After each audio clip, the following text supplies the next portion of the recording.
सोने की चमक ने सदियों से मानवता को आकर्षित किया है। यह केवल एक धातु नहीं, बल्कि शक्ति, समृद्धि और आर्थिक स्थिरता का प्रतीक भी रहा है। लेकिन जब यही सोना रहस्य में बदल जाए, तो उसकी कीमत से ज्यादा उसकी सच्चाई मायने रखने लगती है।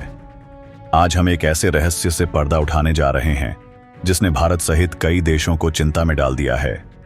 सवाल यह है कि भारत का 300 टन से अधिक सोना, जो बैंक ऑफ इंग्लैंड और अन्य अंतर्राष्ट्रीय बैंकों में संग्रहित है, खतरे में क्यों पड़ गया है?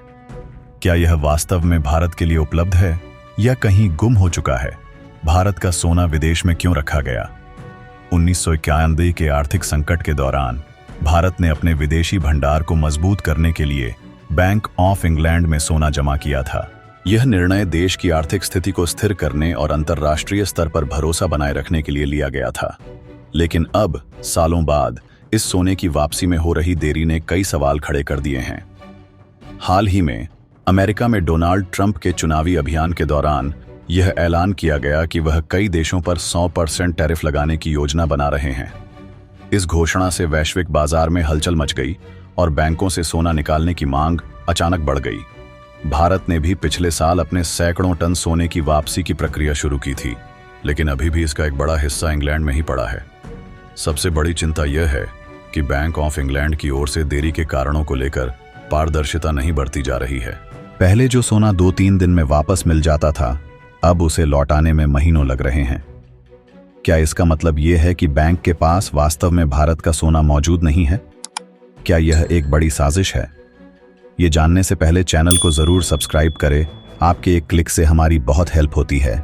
चलिए जानते हैं पूरी कहानी। रिपोर्ट्स के अनुसार बैंक ऑफ इंग्लैंड का सोना पहले स्विट्जरलैंड भेजा जा रहा है, जहां इसे छोटे छोटे बार्स में परिवर्तित किया जा रहा है।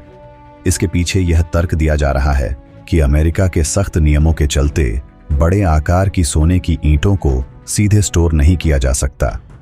लेकिन क्या यह प्रक्रिया केवल एक बहाना है? इतिहास बताता है कि जब कोई बड़ा बैंक सोने की डिलीवरी में देरी करता है, तो इसका मतलब है कि अंदर कुछ बड़ा संकट छिपा हुआ है। अगर बैंक ऑफ इंग्लैंड वास्तव में वित्तीय संकट का सामना कर रहा है, तो यह केवल भारत के लिए नहीं, बल्कि वैश्विक वित्तीय स्थिरता के लिए भी खतरे की घंटी हो सकता है। वैश्विक अर्थव्यवस्था पर प्रभाव 1930 के दशक की महामंदी के दौरान भी ऐसा ही हुआ था, जब बैंकों के पास अपने ग्राहकों को पैसे लौटाने के लिए पर्याप्त भंडार नहीं था, जिससे भयंकर बैंकिंग संकट खड़ा हो गया था। अगर बैंक ऑफ इंग्लैंड इस स्थिति से नहीं उभरता, तो कई देशों को अपना सोना वापस पाने के लिए वर्षों तक इंतजार करना पड़ सकता है।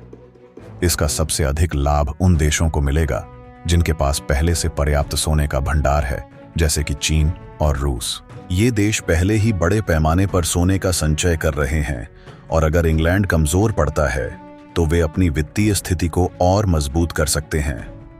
भारत के लिए आगे की रणनीति। भारत के लिए यह स्थिति बेहद महत्वपूर्ण है। यह सोना केवल भंडारण के लिए नहीं, बल्कि देश की मुद्रा और वित्तीय स्थिरता के लिए भी आवश्यक है। अगर भारत को जल्द अपना सोना नहीं मिला, तो सरकार के पास 2 ही रास्ते बचेंगे। या तो वह कूटनीतिक दबाव बनाए, जिससे बैंक जल्द से जल्द सोना लौटा दे, या फिर वैश्विक स्तर पर सोने की होल्डिंग के नए नियम बनाए जाएं। अब सबसे बड़ा सवाल यह उठता है कि क्या भारत अपनी नीति बदलकर विदेशी बैंकों में सोना रखने की बजाय अपने देश में अधिक सुरक्षित भंडारण की ओर बढ़ेगा? यदि हां, तो भारत वैश्विक सोने के बाजार में एक प्रमुख खिलाड़ी बन सकता है, जहां वह केवल एक ग्राहक नहीं, बल्कि एक मजबूत वित्तीय शक्ति के रूप में उभर सकता है। डॉलर और यूरो की गिरती पकड़। इस घटनाक्रम से हमें यह भी संकेत मिलता है कि आने वाले वर्षों में डॉलर और यूरो जैसी मुद्राओं की पकड़ कमजोर हो सकती है, और सोना फिर से वैश्विक वित्तीय प्रणाली में सबसे मजबूत संपत्ति बन सकता है। अगर बैंक ऑफ इंग्लैंड की स्थिति और खराब होती है, तो लोग बैंकों से पैसा निकालकर सीधे सोने में निवेश करने लगेंगे, जिससे इसकी कीमतें आसमान छू सकती हैं। यह भारत के लिए एक बड़ा अवसर भी हो सकता है। अगर भारत अपनी गोल्ड पॉलिसी को मजबूत बनाता है, तो यह भविष्य में एक आर्थिक महाशक्ति बन सकता है। लेकिन अगर भारत देर करता है, तो वह इस दौड़ में पिछड़ भी सकता है। अब असली सवाल यह है कि क्या बैंक ऑफ इंग्लैंड अपनी असली स्थिति को स्वीकार करेगा, या पर्दे के पीछे कुछ और बड़ा खेल चल रहा है? अगर अगले कुछ महीनों में भारत समेत कई देशों ने अपना सोना वापस मांगा और बैंक इसे लौटाने में विफल रहा, तो यह एक नए वैश्विक वित्तीय संकट की शुरुआत हो सकती है। इस संकट का असर सिर्फ भारत पर नहीं, बल्कि पूरे वैश्विक अर्थव्यवस्था पर पड़ेगा। ऐसे में भारत के लिए सबसे बड़ा बदलाव यह हो सकता है कि सरकार केवल सोने की सुरक्षा पर ही नहीं, बल्कि इसे एक रणनीतिक संपत्ति के रूप में इस्तेमाल करने पर भी ध्यान दे। अगर बैंक ऑफ इंग्लैंड की वित्तीय कमजोरी उजागर होती है, तो कई देश अपनी संपत्ति डॉलर से निकालकर सोने या किसी नई डिजिटल मुद्रा में स्थानांतरित कर सकते हैं। आपको क्या लगता है, क्या बैंक ऑफ इंग्लैंड भारत का सोना लौटाएगा या हम एक और बड़े वित्तीय संकट की ओर बढ़ रहे हैं? इस पर अपनी राय कमेंट में जरूर दें।